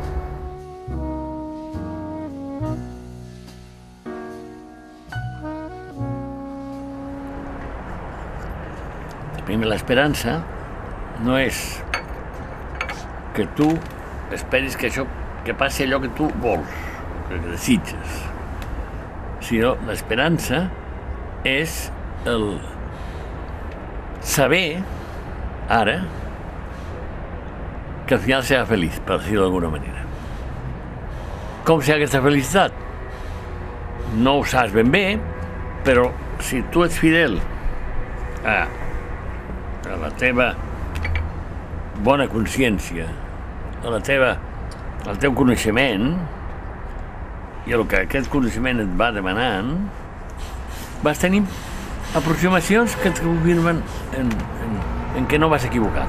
Però sempre l'esperança va més enllà de les expectatives probables o científiques, com ho vist. Però una certesa de que això serà així, una certesa de que això serà millor. Serà millor que el que jo li vaig dir, una manera de viure l'exercici l'esperança a la pregària. Un dia a un estudiant nostre li vaig dir, mira, quan tu preguis, no demanis res. Posa't de mans de Déu. Perquè el que Déu vol donar serà molt millor que tu t'ho pots imaginar que li pots demanar. És una manera de dir-li el que t'estic dient abans. I, clar, si no hi ha fe, una esperança així és difícil. Fe, esperança i caritat van lligades. L'amor autèntic, que no té competència, és a dir, que no busca res que no sigui ell mateix. Per això dic que l'amor és inútil, perquè el que és útil et porta a una altra cosa i l'amor ja estàs en el tot. L'esperança alimenta aquest amor perquè saps que és possible, no saps com serà, però saps que és possible, i la fe és el que, com diríem, la base i la garantia de que aquestes dues coses no fallen. Però això no té definició possible, ni argument, ni prova possible. Això és una experiència. I intentar definir-ho és tallar-hi les ales i que se caigui tot. És que jo dic que el dia de demà no existeix, el dia de demà és avui. En els temps futurs és avui. És a dir, això o s'experimenta ara o no s'entén. Però jo, el meu cristianisme, i crec que no m'aparto un punt així de l'Evangeli, que és la referència fundamental, aposta. No és que aposti, és que és així. Ho veig així. Ho visc així. Però no te puc ni vull demostrar-te res. Tinc l'experiència. I aquesta experiència és meva. No te la puc transferir. Puc dir, mira, fes això i això i potser arribaràs. Si ho fas, clar. Que això és el que en els exercicis espirituals intento ajudar la gent a que facin. Ajudar a que facin. Però sempre que no facin res violentats perquè ho he de dir jo, perquè és el que està bé o per el que està malament. No. Ho fas perquè tu veus que això és el que tu vols fer. Perquè interiorment tens l'instint de que per aquí t'hi trobaràs. Simplement ser lliure. Usar la llibertat que té, la poca que té, usar-la.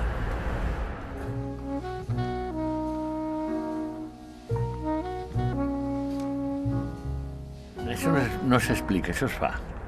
No hi ha explicació possible. L'únic que puc dir és el que he dit a alguna persona que em pregunta, és la mateixa pregunta. Dic, mira, tu la teva cara no la veus, no et coneixes tu. És un mirall per mirar-te, o una fotografia. Però per exercicis és com un mirall profund, interior, en què et coneixes tal com ets. Resposta, ui, quina por, i se'n van. Però això no és exercici, no és... I el que vulgui saber més, que vingui i les faci, que m'ho digui, ja quedarem uns dies que han de ser no 4 dies, 8 dies sencers, i en silencis, desconnectats de tot, per poder després parlar amb propietat i en llibertat. Jo segueixo la metodologia de Sant Ignasi, però clar, Sant Ignasi la feia en un moment i una cultura, i jo estic en un altre moment en una altra cultura. A mi el que m'interessa és que entenguin el que Sant Ignasi volia que entenguessin amb aquella metodologia, no imposant-la. Una cosa principal fonamental de l'exercici és que la gent ho ha de veure ell. Si no ho veu l'exercitant o l'exercitant, no té cap valor. No val la cosa perquè la digui jo o un altre o l'Evangeli. Va ser que tu ho vegis, perquè si no, no hi ha llibertat. I si no hi ha llibertat, no vale per nada. Jo diria que és una manera de guanyar llibertat. Precisament perquè aprens a discernir en profunditat. A discernir, no equivocar-te en el que està bé i el que està malament. Que dius en cristià en el que Déu vol i el que Déu no vol. Què és el que et demana tu a Déu? Quina és la teva missió a la vida? Doncs allí se't dona l'instrumental perquè ho puguis descobrir el dia que arribis, perquè a vegades el procés és llarg. Perquè en realitat els exercicis es fan ben fets, no es fan una vegada, es fan tota la vida. Cada dia de la vida ja, si els fas ben fets, cada dia de la vida has d'aplicar aquella metodologia. Que alguna vegada dius, mira, voy a revisar-la i me retiro i faig una revisió, pues muy bien, però si només fas exercici quan estàs allà retirat o en aquesta experiència ja, diríem, tematitzada, per dir una cosa, no, això no fa exercici. L'exercici és una cosa que s'aprèn a fer i es viu tota la vida. Com a caminar, s'aprèn un dia a caminar i se camina tota la vida. No has de fer de quan en quan necessari per aprendre a caminar. Què s'espera? Sí. Jo no sé el que esperarà cadascú. Jo el que espero que la persona sigui persona. Ara cadascú veurà el que espera. Jo aquí te contestaria com deia el de Melo quan feia amb nosaltres unes pràctiques així orientals de Vipassana. Y bueno, ¿y esto para qué sirve? ¿O dónde nos lleva? Hazlo y lo verás. Dic el mateix. Què s'espera? Hazlo i lo veràs. Jo estic obert, perquè crec que la veritat és més que el que jo puc esperar. És més. Per tant, si em tanco a esperar una cosa, potser m'esmarco de la veritat o de la realitat. O sigui, jo espero realitat, espero veritat, espero coneixement, si vols. Per això és molt general. Coneixement. Perquè els s'ha de dir que és una metodologia del coneixement. I dir coneixement no diu un coneixement merament científic o físic o ni tan sols moral. És una cosa que està més al fons de això. Lo que... Bueno, els orientals li diuen el conocimiento, lo diran en hindú o en japonès, i que la Bíblia dient la saviesa en mayúscula. Però això la saviesa és una cosa que quan la tastes una mica saps que no la pots descriure, però que està més enllà d'un coneixement que es pugui aprendre en un llibre, en unes classes magistrals.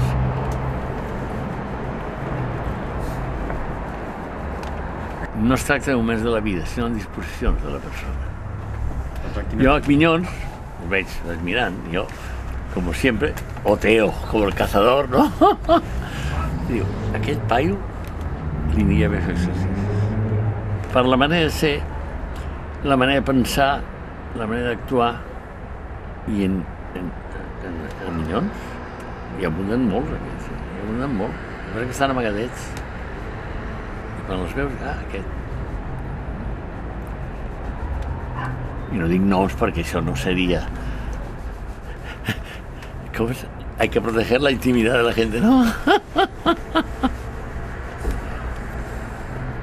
I per això, jo, que tinc l'experiència comprovada i ratificada unànimement de l'eficàcia dels exercicis, insisteixo en els exercicis. Però al mateix temps que insisteixo, res d'institucionalitzar.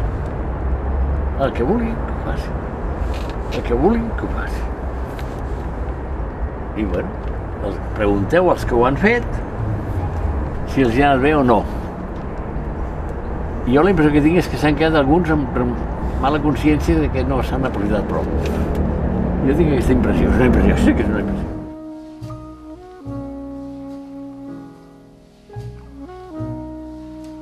Sí, em vaig llevar aviat, a 7:15, perquè a 7:45 tenia missa amb unes monges a un col·legi prop de casa i em van demanar una suplència perquè l'havia dit estava a Bilbao. Vaig anar a casa, sí, vaig tenir un exercitant a les 9:30, vaig esmorzar, va venir aquest senyor, se'n va anar, es vaig posar a arreglar papers d'exercici i coses d'aquestes perquè a la tarda tenia 2 més i bueno, a la tarda, després de dinar vaig fer una mica de becaines veient la telenotícies i a la tarda vaig atendre un a les 4:30, un altre a les 6 i després dic, bueno, ara podré fer alguna cosa, acabar unes actes de l'Oreo Conciliaris, que les tinc a l'ordinador posades fa no sé temps i fa 15 dies tenia que estar acabades. Pues no sé què vaig tenir papers per allà tots posant ordre en les coses que se'm van quedar atrasades perquè tinc una reunió a la nit, arribo, bueno, demà ja ho arreglés, queda allà, i vaig sempre de bòlit i encara no he aconseguit ordenar la meva vida. I això que els exercicis espirituals que es vaig fer des dels 16 anys diuen que són para ordenar la vida y no determinarse por afición alguna que desordenada sea. Pues yo todavía estoy ordenando mi vida. Esta es mi vida. I després, em vaig anar a nit relativament aviat perquè avui tenia missa a les 9 amb unes monges, tenia que llevar aviat perquè havia d'anar a l'altra punta de Barcelona, després tenia l'enterrament aquest i, bueno, a base de taxis he pogut estar aquí a l'hora.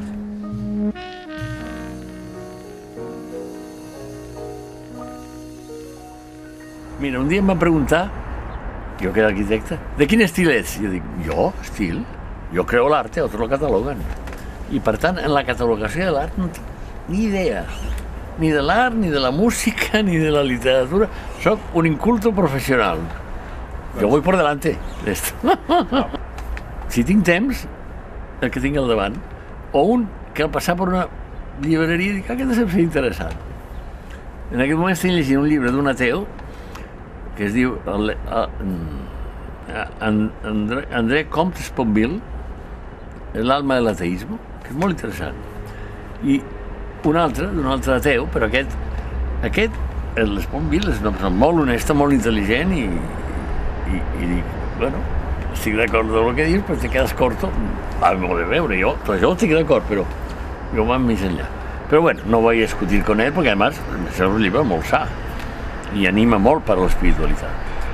En canvi, l'altre és un professor d'Oxford, es diu Richard Dawkins, i diu El espejismo de Dios. Jo he llegit com una quarta part. I fins ara no he trobat cap argument allà, ni cap cosa, més que afirmacions que dic jo, que diu l'altre, que li diu l'os aquí, i resulta molt poc. És completament agressiu, ell va a carregar-se, perquè té la gosadia de dir al començament, el pròleg, diu, estic segur, home, està claríssim que una persona que llegeixi aquest llibre al final serà teu. Diu, vaja, pues a mi m'ajuda a tenir més fe. Però, diu, hombre, professor d'Oxford espereu més coses, en canvi l'altre no, el Sponville aquest, el Comte Sponville és diferent. Bueno, ara estic amb aquests, però també estic amb altres, perquè, bueno, el que se'm posa pel davant quan tinc temps.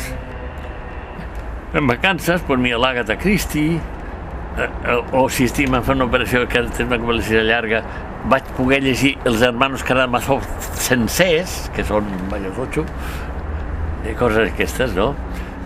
Novel·les sí, les novel·les de ciència-ficció m'interessen molt, després hi ha unes que són de, com diria jo, de detectius i policies i coses d'aquestes. Perry Mason, això m'interessa moltíssim, però quan tinc temps, que si no és en vacances, mare meva.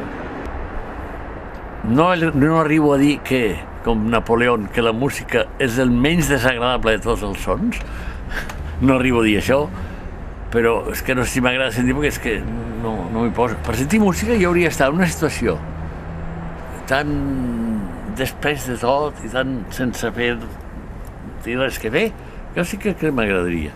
Però aquestes situacions donen molt poques vegades. Una vegada crec que la podia tenir, però noi, se'n van anar els altres el dia de Nadal i li vaig dir, bueno, ja rentar els plats jo, però el que havia fet el dinar va usar tota la vasella, tot el que hi havia en la cuina i el menjador i tot.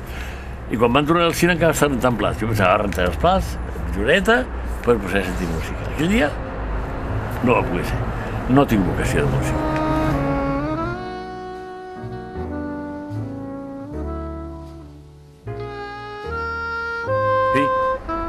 Una claríssima, és la que domina totes, ja la sabeu, no? Els trens elèctrics, els trens de miniatura. Això, jo, bueno, de petit me'n xiflava això. No tenia més que un, d'aquells que obrien els os, molt senzill. La primera de corda, que em van regalar quan tenia 3 anys, un tio de la meva mare, el tio Vicente, un tren que era bo, era de corda. I, bueno, no és el millor, però és un bon tren, una bona marca. Jo el volia elèctric. Després de la guerra vaig aconseguir heredar un tren elèctric d'una altra persona, que era gran, i me'l va passar. I després ja vaig de la companyia elèctrica i van quedar penjats perquè els trens o el que sigui. Perquè l'altra opció que tenia era col·leccionar segells de correus. I també es va quedar penjat, això. I una altra, coneixem els meus germans de jugar amb soldats de plom, fem miquerdes i coses d'aquestes. Però bueno, aquesta, les soldats de plom, ja veia que no tenia continuïtat. Lo dels segells podia haver tingut continuïtat, però de la companyia ho vaig deixar, i els trens també. I resulta, quan estàvem als universitaris aquests, de la conversió meva, a Madrid, se'n van entrar, un dia vaig arribar a Madrid i vaig veure que hi havia unes maquetes de trens a l'estació, allí posades, i corrien els trens. I vaig començar, jo quan sigui gran i no tingui res a fer, ja estigui en retiro, si tinc un tren elèctric ja soc feliç, perquè això és estupendo, no és el que m'agrada més, no sé què. Coi, què has dit? Al cap d'uns dies arribo allà i em regalen un tren elèctric. La màquina, 2 vagonets, les vies, el transformador, però Märklin, o sigui, escala ampla. Jo això, on t'ho poso jo, perquè em serviria que se mou aquí per allà. I aleshores, un amic meu que tenia Märklin, diu, te'l canvio, jo dono el que val això a preu d'Andorra, i tu a Andorra te compres un equivalent d'escala més petita, escala N. I ho vaig fer. I després, alguna peça que a casa, ja podíem comprar això, però poca cosa. Després van començar a regalar coses que van venir soles.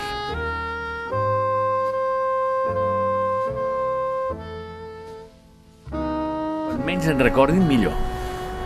A mi me bastaria que recordessin que Jesucrist és el Senyor de la història, i que és ell el que han de mirar i recordar.